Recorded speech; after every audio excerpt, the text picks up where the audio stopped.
What is going on, everybody? Happy Monday afternoon. Hope you're enjoying this early days of summer. The weather's getting warm. Cannabis space. Yes, we'll be talking about that here today. I'm your host, Shad Dales, and thanks for checking into the TDR Trade to Black podcast. Today, reasons why you should watch. We talk about Ayr Wellness and securing a real estate financing deal that's going to expand their footprint into the Florida market and get some redevelopment on the cultivation facility as they partner up with IIPR. So that's a big announcement. And who knows, maybe they anticipate Amendment 3 going through come November as well.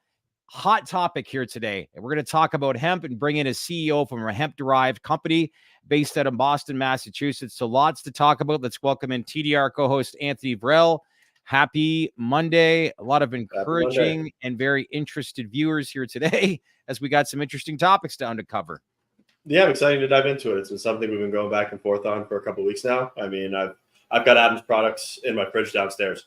So, I mean, I'm a big fan of the company that they've built. I mean, they're one of the actors in the industry that are doing it the right way. Yeah. So, I mean, yeah, I'm excited to dive into Cantrip and the overall hemp market. Good. Show.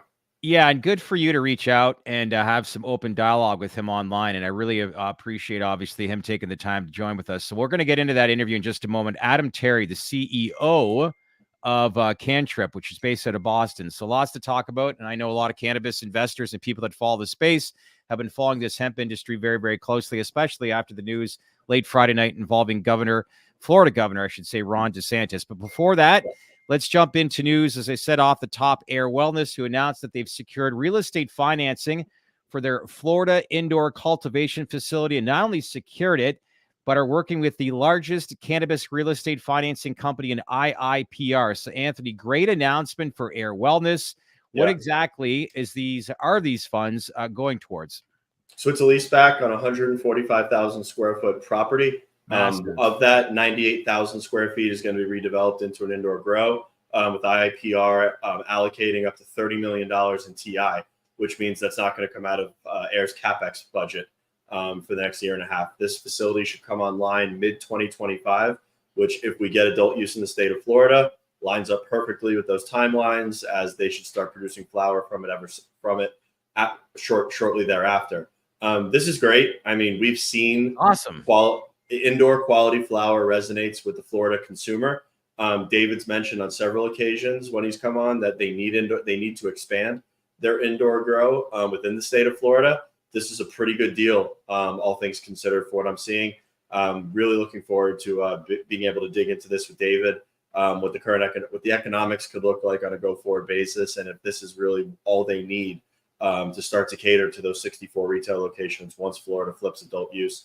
Hopefully after the Amendment 3 ballot passes in November. Christopher Brady, let's hear it for quality HVAC systems. Indeed, that's for sure.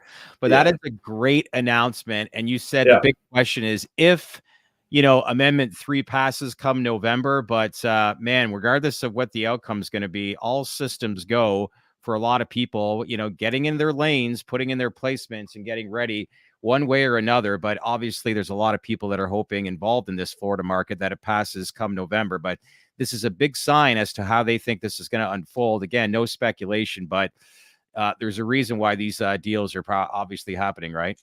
Yeah, I mean, this is needed. I wouldn't be surprised if you see several other players in Florida bolster their infrastructure ahead of adult use. Yeah. Kim's got a 750,000 square foot behemoth sitting in Jeffco. That's catering to her Florida locations that I'm sure is locked and loaded for adult use. There's a bunch of the other players in the state are going to need to expand their infrastructure to cater to that indoor flower market, especially ahead of adult use.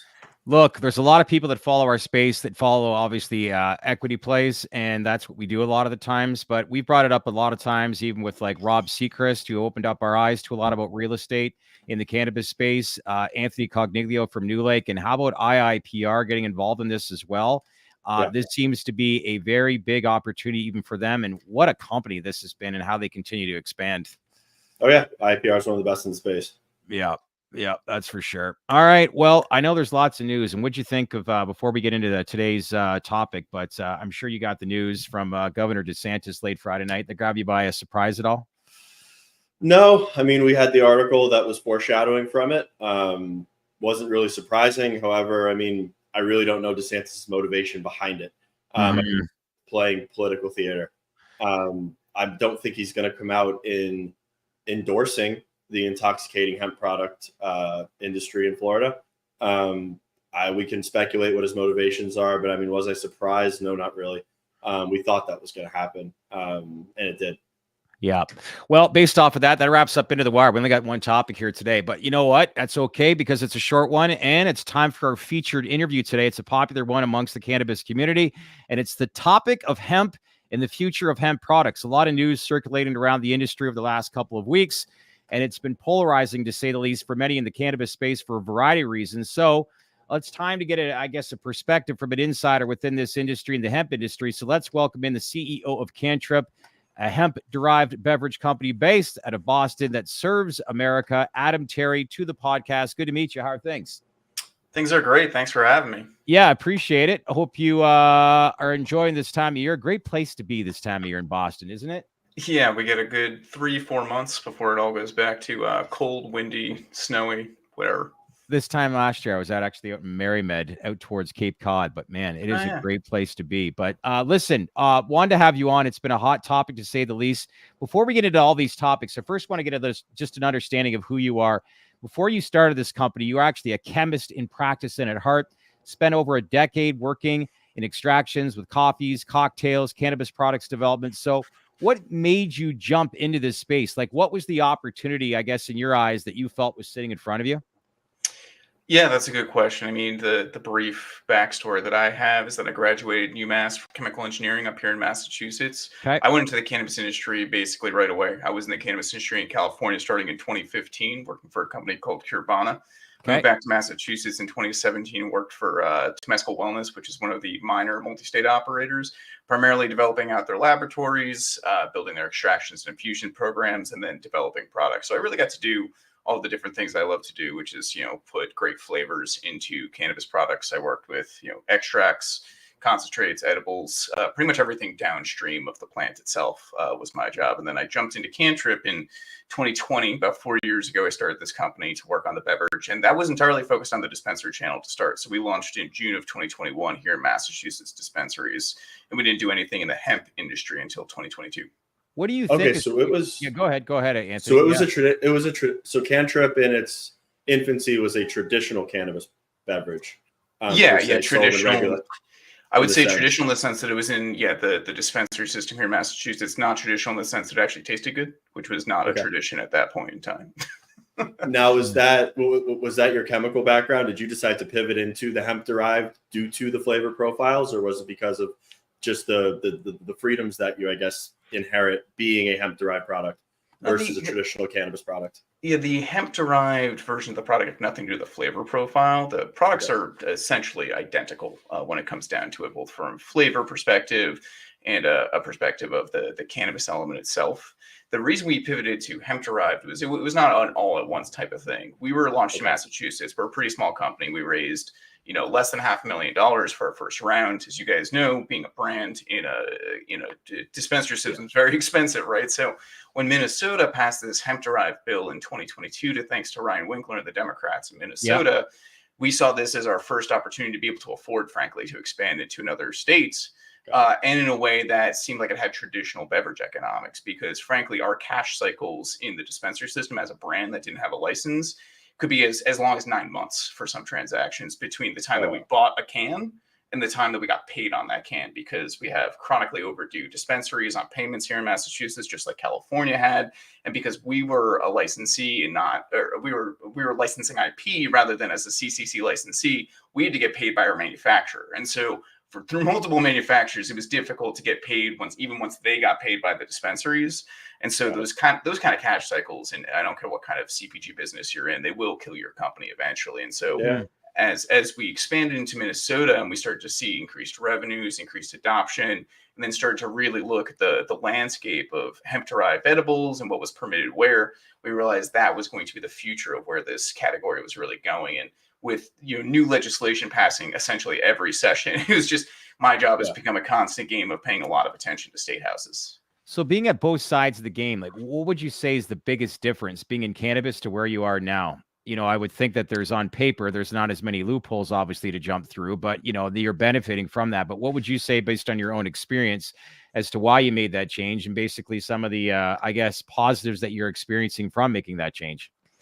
Yeah, I mean, there's definitely a lot of differences, right? I don't know exactly which one I could start to highlight. We essentially operate now like a traditional beverage company where we manufacture a product with a co-packer, we own that inventory, we fulfill it to distributors, largely AYR.A distributors, and then Yeah. that goes to retailers, goes to consumers, et cetera. We have a direct to consumer option. I mean, I think the biggest and most obvious is scale. It's Yeah. impossible to achieve scale in individual state programs, hence, some of the difficulties with the traditional, cannabis system, as it were, right now. But for beverage, that's a particularly taxing thing. I mean, you don't see huge adoption of beverages in dispensaries. They typically account for less than 2% of revenue. In Yeah. most cases, it's actually close to less than 1%. But it is, the most expensive capital expenditure, the most square footage, and the lowest margin of anything that traditional cannabis manufacturers make, right? And so they don't have a lot of incentive to actually produce these things in the first place. We're not swimming in, licensed manufacturers for beverage. And for the brief moment in 2021 and 2022, when a lot more manufacturers were interested in doing this, there was a glut of manufacturers for just a moment, but the rates weren't really that competitive. And at the end of the day, a lot of those have shut down because they haven't really been able to, make their program. Even my manufacturer here in Massachusetts, who I'm still in touch with, struggles to make money on some of the biggest brand names in the space. How is the space looking in terms of demand? I mean, I know that you've tweeted a couple of times like your distributors or repeat buy orders. I mean, I know Total Wines launched, not nationwide, we'll call it, but they're in several key markets in the States when it comes to hemp-derived beverages. I mean, what does the velocity of sales look like, and what's the demand look like right now for the beverage space? Yeah, I mean, the velocity is kind of crazy. Whereas in a dispensary, you're seeing 1 to 2% go out the door as beverage. In a liquor store in, say, Minnesota right now, you can see as much as 18% go out the door as THC beverage. Really? So it is kind of insane what the proportion is here. And I think a lot of it is, our original pitch for Cantrip, and you'll see this in probably a lot of the decks if you go back and look at 2020, 2021, is this is the normalization of cannabis, right? We're going to create a format super familiar to consumers. It hits a little bit faster than a regular edible, so it's got more of that, timing effect that people are looking for. It's just easier for new people, right? The thing that we were all missing is that doesn't necessarily get people to the dispensary door, right? Like, they're not showing up for beverages. And here in Massachusetts, we have a hard cap at 5 milligrams for a single can. And, given the economics of beverage and the keystone markups that everybody takes, typically they're about $7 for a 5 milligram can on the shelf before taxes. Okay. And so when you factor all that in, you're not able to get, the velocity because it's really expensive for the dose. And most people going to dispensaries are already cannabis consumers in some capacity. And so they're looking for something stronger than 5 milligrams, especially when you factor in that cost. So what we're doing in the out-bev retailers is we're not really necessarily accessing people who are normally going to dispensaries. In many cases, they're experiencing cannabis for the first time through us because now it's available in a place that they're already going. Now, that is kind of specific to hemp beverages. That is not the case for like the larger hemp industry, which is, more at play with what happened in Florida last week. But that is the way that we see it specifically for beverages at, your 5, 10, and, sometimes stronger levels. So, I mean, the reason how this conversation came about is, I mean, I've had a couple of takes on the hemp industry as it relates to the cannabis industry.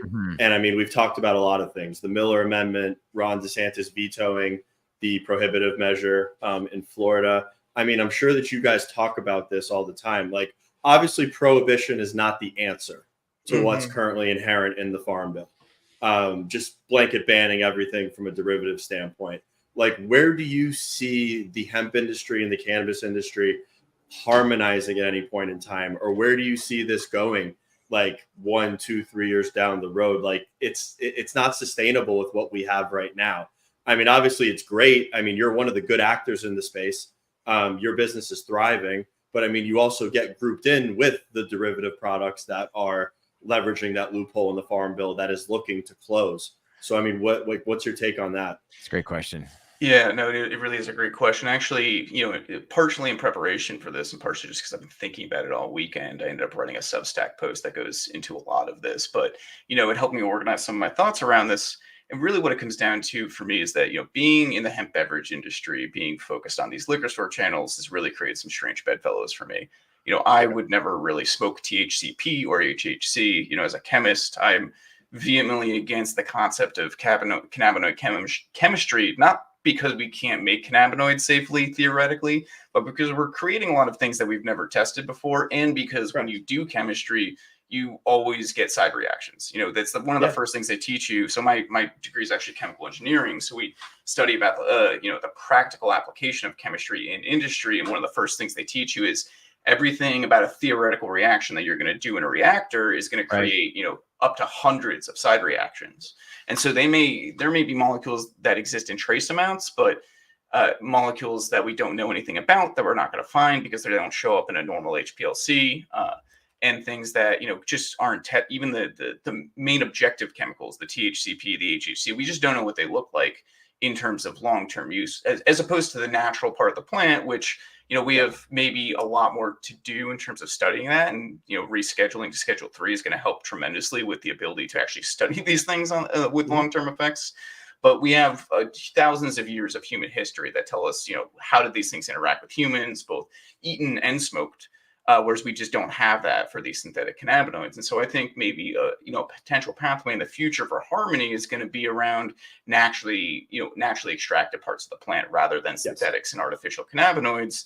And I think that's a place that a fair amount of people can get behind. I'm going to take a lot of flack from, again, the strange bedfellows that I've ended up with in the industry, because in a lot of cases we get more grouped with the synthetic cannabinoids than we get grouped with traditional cannabis operators. And just for the record, not to cut you off, but Cantrip, it is natural. It's naturally derived hemp extract. Yes, I went through extreme pains to find a source that I could trust, that was actually getting the stuff from the plant, that could provide me the farm certificates and the COAs of not only the biomass going in and from the multiple farms, but also the crude extract that was made, the distillate that resulted from the chromatography and distillate processes, and then the emulsion. So this stuff is actually tested 4 times before it even goes into a finished product of mine.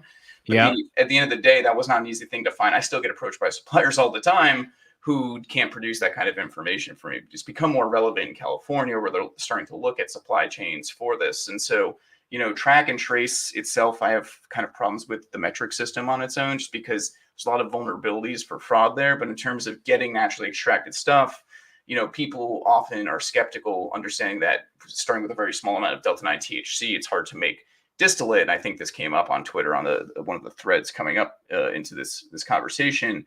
But ultimately, when you are creating Delta-9 THC from hemp using extraction, you're not only going to end up with D9 THC as a sellable product at the end. You'll end up with a lot of CBD. You'll end up with a lot of CBG and CBC and possibly THCP, which are very valuable cannabinoids in a secondary market.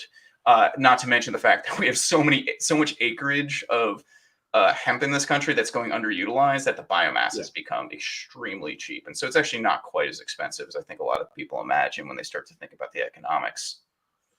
Sorry, where did we start that question? where you see that the future of regulation, because I mean, we're going to come to a fork to where something's going to happen. It's either going to be blanket prohibition, which it's looking like it's not going to be the case, or with rescheduling and with the progress that the traditional cannabis industry is in, there's some sort of homogenization that happens with naturally occurring cannabinoids that are extracted from hemp falling under that category. And that's kind of the framework that you would fall under. But that also makes your business look very different tomorrow than it does, or the industry looks very different than it does today. Well, this is a great way to bring it back to sort of what happened in Florida, because that was pretty surprising to me. I mean, not at the actual time it happened, because like you said, we had an article leading into it, but it was surprising to me that DeSantis would veto this legislation, because essentially he's saying, I'm in favor of some smoked cannabis, but not the other version of it.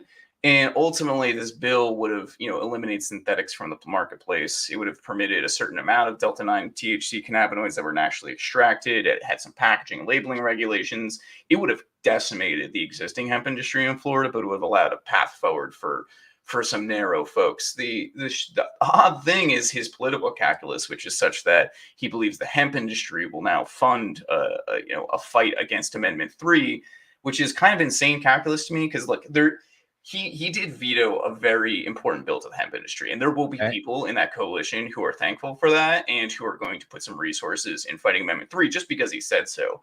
But Yeah. I would be hard pressed before this moment to ever have found somebody in the hemp industry who is generally against cannabis legalization. And Florida is one of those unique cases. Are many people in this industry looking at it the wrong way? I mean, I think so. I think a lot of this whole war between hemp and cannabis is a little bit manufactured by the media because it's more interesting. That's not to say there aren't people in, I'm only using marijuana as a term here for sake of clarity for a moment, but in the marijuana industry here in Massachusetts, there's a lot of people that, hate the concept that intoxicating hemp could be sold, and they went to lengths to make sure that it got shut down. But there's also people in the hemp industry who speak ill of marijuana. And a lot of times that comes down to, libertarianism or some other strand of things, because people are, there's a lot of reasons people are upset with Trulieve for one reason or another in Florida. But ultimately, my opinion on MSOs has always been, we created laws that created MSOs. So why are you mad at the people who are fiduciary to their shareholders? So at the end of the day, you need to change the system in which that's been created if you really want to see. Like Massachusetts, we don't have like a Trulieve style player here simply because we put a license cap at 3 licenses per thing. In fact, Trulieve actually kind of struggled here. But that was more for where they pick their retail locations than anything else. We don't need to get into that. At the end of the day, though, people are picking up on these headlines and deciding they're at war more than this war previously existed. Yeah, I agree with you, but I also think the governor has a major influence on a lot of that stuff. Like Anthony, you have touched on Governor DeSantis a number of times, and he's voiced his opinion. And obviously, that kind of news is what's going to garner and warrant attention within mainstream media. But do you think, in a lot of ways, kind of like what we've heard through our network, that eventually there'll be the proper education, the right approach to Governor DeSantis, where his outlook may look different and align with some of the stuff that Adam's alluding to? I mean, the DeSantis can't back the hemp industry as it relates to the Florida market, because then he's backing smokable flower that you can buy at a gas station via THC flower.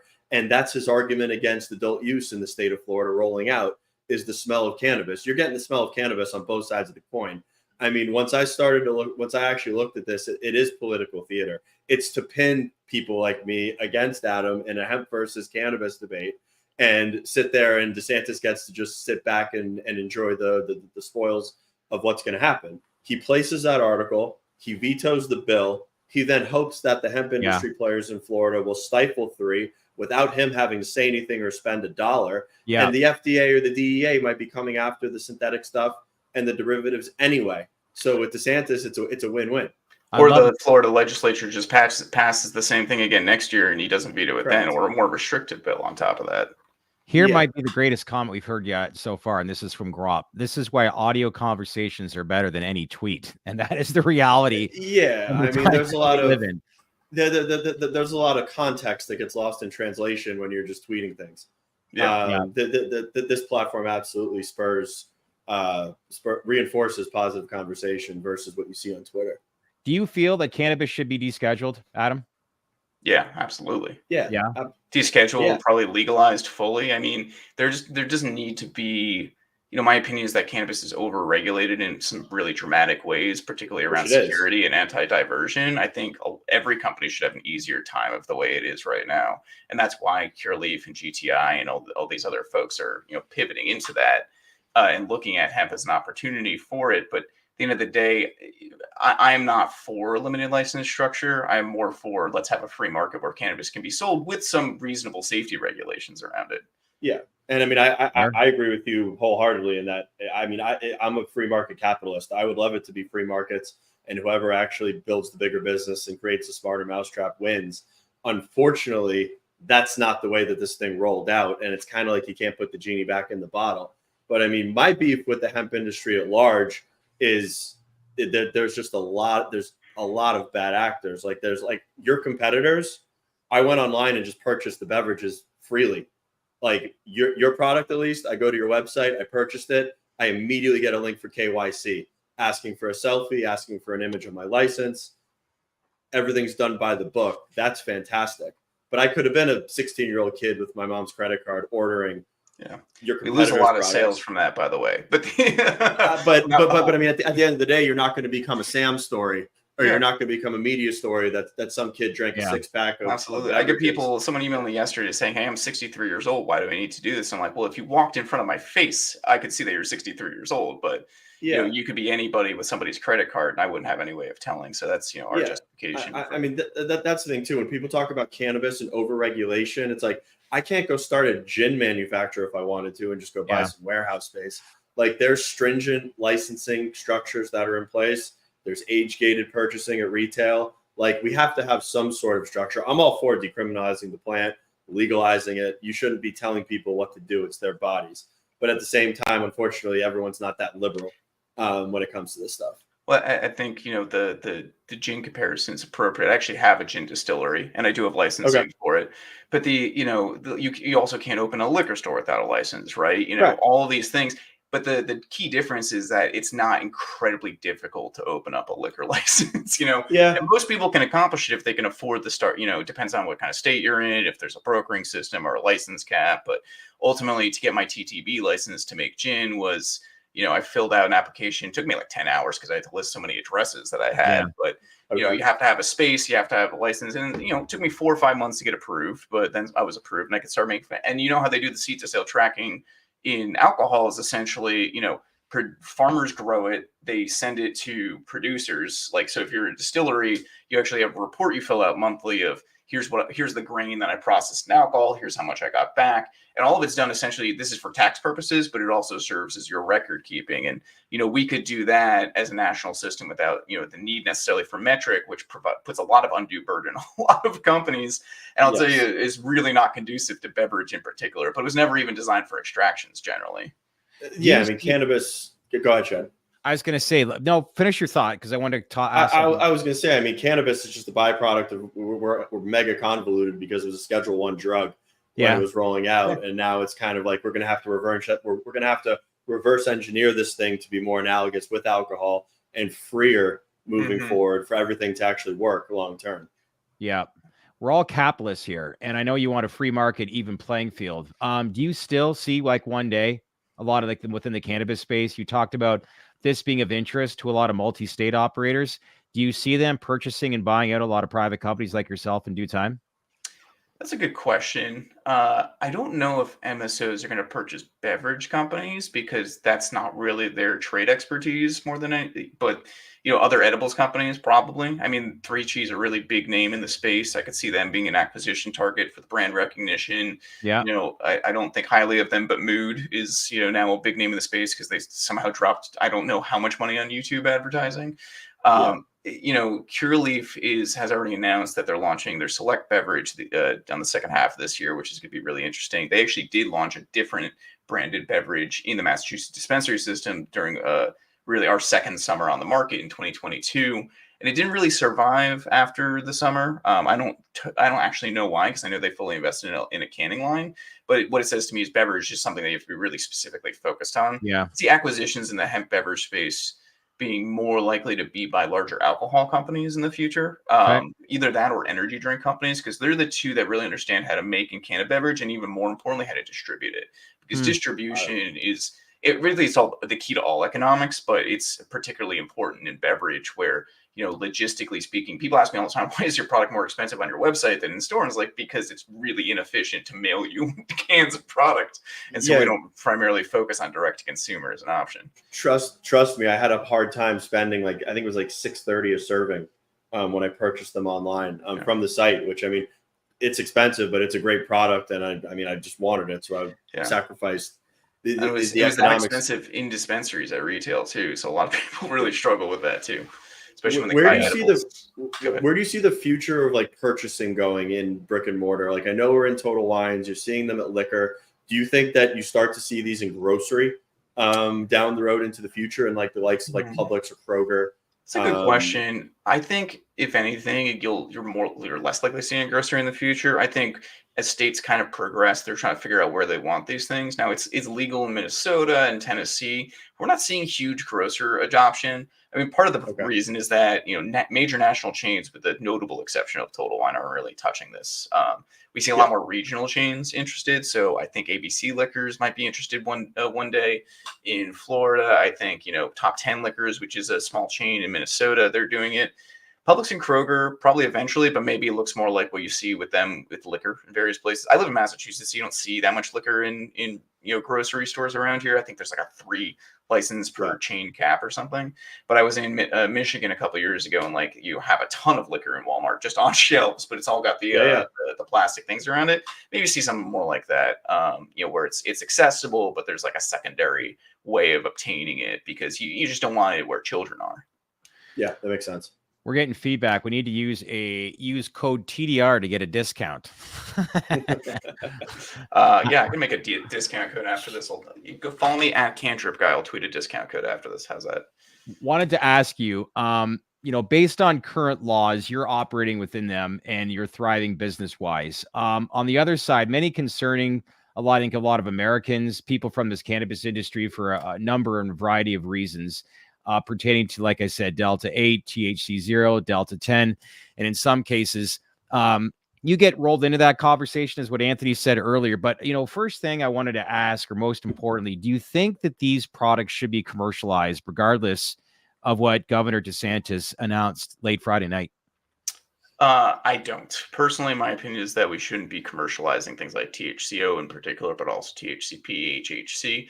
If anything, if they're going to be commercialized, it needs to be done through an FDA process under, either rescheduling or descheduling. And this is primarily because, what people are doing with cannabinoids right now is essentially the same as the drug development process at a pharmaceutical company, which is they're reacting things, taking, trying to purify them out as much as they can.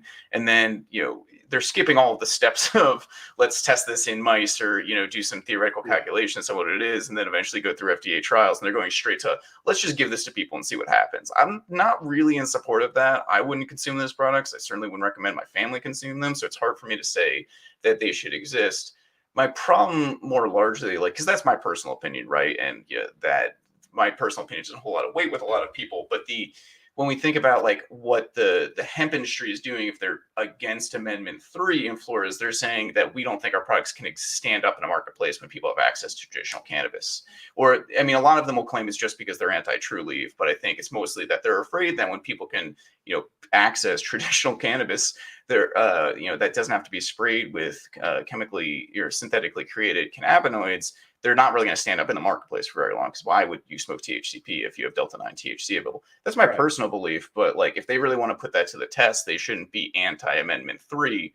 And so, my kind of dividing line, like I said, is around natural versus synthetic. I think that ultimately there is a flaw in saying that anything created from hemp under the Farm Bill is therefore legal. And that definition needs to be amended, I think, in some sort of material way, because if you can take extract out CBD and turn it into Ritalin, that shouldn't necessarily be legal just because it's hemp-derived Ritalin, right? And so just because you can do reaction chemistry to something, how many steps away from the plant can you get before it's no longer viable as a product? I guess as long as it's not another controlled substance. But again, we're kind of running into confusion about the Analog Act, and part of this is comes back to, like you said, this is the way it's happened because we've overcorrected with 80 years of prohibition. We didn't really know what to do. And it also meant that when we wrote the Farm Bill, we didn't have anybody left in government who had any idea what an edible was, apparently, because anyone who did could have seen this coming a mile away. It's funny because the first time hemp occurred to me as a possible way to make Cantrip was when I got denied a trademark application on the grounds that my product was above 0.3% Delta 9 THC. And I said, wait a second. No, it's not. And it wasn't. It was another, 10 months before Minnesota then legalized codified the Farm Bill as hemp-derived edibles, and we took off from there. Welcome to America. It's a generational thing. It's unfortunately it is. Yep. This has been great. If this was a mainstream media type interview, my first question would be, Adam Terry, what do you think of Mitch McConnell, and why do you hate him? Mitch McConnell? You mean the father of modern cannabis legalization? Correct. He is. Question though, are you talking to any lobbyists or anybody with any insight into what the Farm Bill is potentially going to look like if the Miller Amendment gets struck out of there, or if it's going to stick around? Well, I could give you my best insight, which I don't have a lobbyist at the federal level because we're kind of 5 years and $500 million late to the party on negotiating a Farm Bill. But at the end of the day, there's a reason I think this can be more litigated at the state level, and it's because the federal government is really bad at doing things these days for a whole host of reasons I don't think we need to get into here. But when the Farm Bill draft in the House was first announced, you saw a different version by Tuesday. And then that night we got word that this amendment was being introduced into markup the next day. And so this bill's already changed twice. The shortest farm bill that was ever negotiated took 4 months. The longest was 21 months. And that was the last one in 2018. Wow. So we have a long time yet. I think we're going to see a lot of versions. No one's had to put their name on this amendment except for Miller so far, because they passed it in the en bloc with a voice vote. And, who's voting against eliminating puppy mills to get rid of this amendment? Probably few people. But the important part is we haven't seen the Senate version yet either. And in the Senate, we have Tina Smith and Amy Klobuchar on the Ag Committee, along with Raphael Warnock, who's from Georgia. Those are the two Minnesota senators. And so you have 3 senators on the Ag Committee with states that are building businesses around, hemp in some capacity. In Minnesota's case, very well regulated. Georgia looks like it's going to be pretty well regulated as well. They're still developing the final rules for that, but they've at least eliminated essentially anything smokable in the base text of the law. It looks like they're going to put in some sort of milligram cap and packaging regulations, and they're asking a number of stakeholders for their opinion. So I don't know where Warnock ends on this, but I really doubt the senators from Minnesota are going to allow every liquor license in Minnesota to become a 280E bound business overnight if the Farm Bill passes with this amendment as is. And I'm kind of hoping this is just a conversation starter to get us affirmative legislation, because look, if the Farm Bill stayed the same forever, then we'd just be looking at this on a state level. But if the Farm Bill says, okay, you can use naturally derived cannabinoids, here's a maximum cap per package of 10 milligrams for anything derived from hemp with delta-9 THC in it, then look, now we have maybe a potential future where Kroger and Publix can get involved. And maybe now we have a great way for, the Incredibles brand to be built and the Select brand to be built. And all these MSOs can feel more confident coming into the marketplace. And we really start to set up better supply chains, better tax reporting. Maybe they put TTB in charge of this. Eventually, the FDA is going to have to do something, though, because the FDA does. Same thing with CBD, though. The FDA does not allow CBD in interstate commerce because it exists in a pharmaceutical. So does delta-9 THC. And so they're going to have to figure out something that they have to do. They can't ignore this forever. But it seems like they're kind of set to try to do that as long as they possibly can. So. Yeah. And I mean, this Farm Bill is already 9 months late. And like you said, the latest one, I think it took 21 months. So, I mean, we could be 9 to 12 months away from anything even happening. Farm Bill wise, I would bet longer, because that 21 months I think is when they actually start the negotiations. So like we didn't even see a Farm Bill draft last year. This is the first time that we're actually seeing a draft. So I would start your clock now or last month and say maybe by 2026. So what's next? What's next for beverages? Like, I mean, where do we go from here? I mean, we've seen a wave of traction DTC. We've now seen them in liquor store. I mean, what's next for that category? I mean, do you see them going into stadiums or concerts anytime soon on the hemp-derived level? All great questions. I think they already have. I believe Pamos, which is a competitor brand, has some sort of presence at a hockey stadium in Florida. I don't know if it's a minor or major league hockey team. No. You're right. It's the Panther Stadium. I don't know what. Panther Stadium. The Panther Stadium. So they already have that going. I mean, I think what you're going to see. You got to go tonight, Anthony. Yeah. I don't know if it must be up and running by now. I know they that's interesting installment.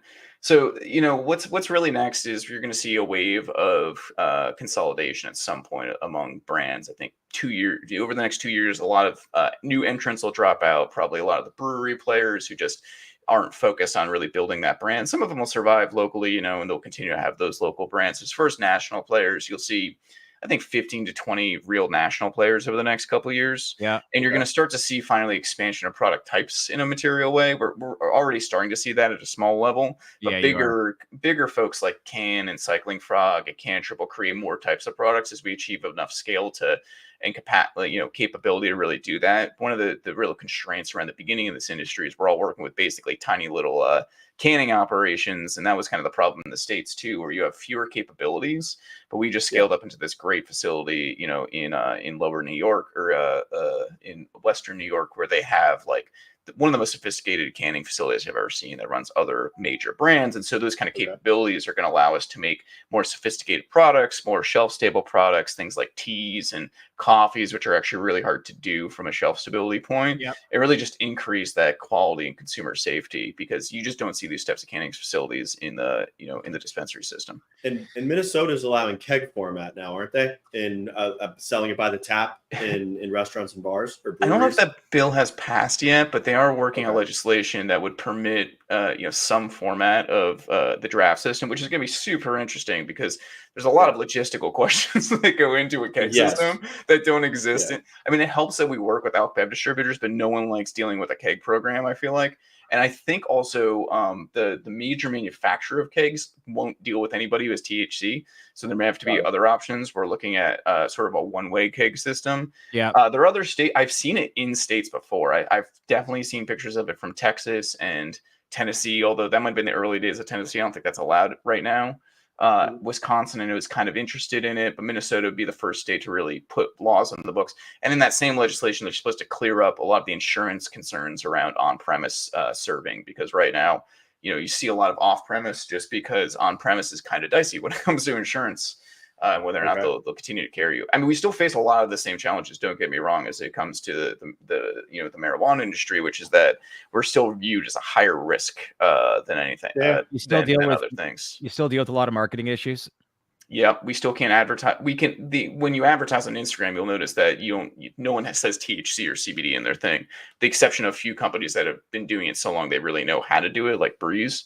But we can't put THC or CBD in any of our advertising.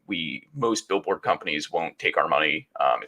There's certain things we can probably get away with, like wrapping trucks and stuff that you really can't do in the marijuana industry. But a lot of, remember that a lot of service providers are really the bottleneck more than the law. So if a service provider views it as high risk, they just won't do it for you. And so I've actually been able to place a billboard for Cantrip when we were just in the dispensary system in Massachusetts, but I wasn't able to do it in Minnesota when we launched there. And so that was a really interesting, point of conflict for us. Well, if you want your logo on Jake Paul or Mike Tyson's trunks for their upcoming fight that's been delayed, we can hook you up, and we do have the contacts, but it's only for a cool $1.2 million. We're not that big yet. We're working on it though. I hear you. Listen, this has been awesome. I'm glad that you shed some light on, look, this is all for naught, but you look at things probably in a lot of the same way as cannabis people too. But yeah, I like the idea that you said, look, this should be descheduled. And there's a lot of things that you feel like, Delta 8 and Delta 10 products should not be obviously commercialized. But at the same time, too, I think, I guess the last thing I'll leave this with is just, I find that we have to have the right messaging in this industry right now. And, there's a lot of big media takes that like to combat the two, I think, industries against each other. But that's just the generational thing. But all in all, at the end of the day, I think there's lots of room for both industries to grow immensely. And I think both want to ultimately succeed based on your take from this conversation we had here today, right? Yeah, absolutely. Yeah. This has been great. Listen, let's keep in touch. Love to have you on again. And in the meantime, best of luck and congrats, obviously, with taking the leap of faith on entrepreneurship. And it looks like it's paying off. Yeah. Thank you so much. I appreciate being here. All right. Thanks, Adam. Appreciate your time. Talk soon. What a great guy. Yeah, that was good. Learned a lot. That was solid. That category, I mean, the thing that I took away the most is he said that potentially 18% of their sales at the point of sale for liquor is THC, hemp-derived THC drinks. That's a lot of that's eating into it immensely. John Varrell writes, Tilray isn't, when we were talking about all these products, but you brought that up actually earlier today, and it's just a good question. Why they aren't taking advantage, obviously, of the current legal framework based on some of the brands that's within their portfolio in the U.S. Yeah, I have no idea. We could ask Erwin Simon, I'm sure.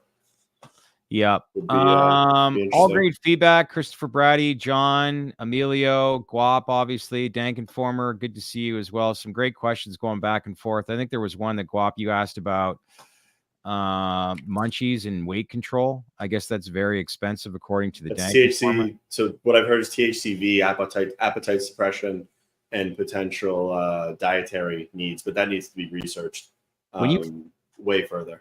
You ever seen THC drinks advertised on airplanes? Emilio writes. I have no idea, but I would much rather have a THC drink on an airplane than an alcoholic beverage. Would you? Yeah, I don't like alcohol at all. Yeah. I prefer I prefer cannabis. I prefer THC over alcohol 10 times out of 10 now. Yeah, I hear you. That's why, I mean, if I'm at a game or I'm at a restaurant or I'm anywhere, I'd much rather be consuming THC than alcohol. Yeah. Stephen, you had a question regarding MariMed. Look, if you haven't done so already, log on to thedalesreport.com, click on the link here in the comment section and subscribe to our Baked In newsletter. We are releasing MariMed, Terracin, and Glasshouse Brands reports this week. So again, if you haven't done so already, make sure to subscribe to our Baked In newsletter. Those are our 3 latest combined with last week: Cureleaf, Truly, Verano, New Lake, and GTI. So some great MSOs as we continue our research reports on the biggest players within the space. So that should be good this week. Coming up later this week, we've reached out to a few people. We'll have Dan Aarons, usually MSO Mondays. He's actually going to come on Wednesday. So we'll get a deep dive into just the overall ETF. Don't sleep on YOLO. That seems to be garnering more and more attention. Company called Cardiol Therapeutics that he brought up early last week. What a stock that this has done this year alone. I was taking a look at their 6-month performance. This stock's up over 200%. That's in their ETF, but Cardiol Therapeutics actually trades on the TSX, if I'm correct, under the ticker symbol CDRL. But anyway, we'll have Dan on Wednesday, among other things. But in the meantime, enjoy the rest of your afternoon, Mr. Varrell, and I'll see you back here on Wednesday. Yep, see you Wednesday. And John, just buy Cantrip. They're great if you're looking for a recommendation on the drinks. They use naturally, like we said, they use naturally derived cannabinoids. The flavors are good. The blackberry one's the best one out of their flavor portfolio. There was a couple questions about Canada as well. Is their product available to be shipped into Canada? I'm not sure. You know who has a really good cannabis beverage in Canada? It's Canopy. Yeah. Canopy has these grapefruit seltzers, these THC grapefruit seltzers that are sold in the dispensaries that I've gotten in Toronto that are awesome. Yeah. All right, sir. Enjoy the rest of your afternoon. Yeah, talk soon, guys. Take care.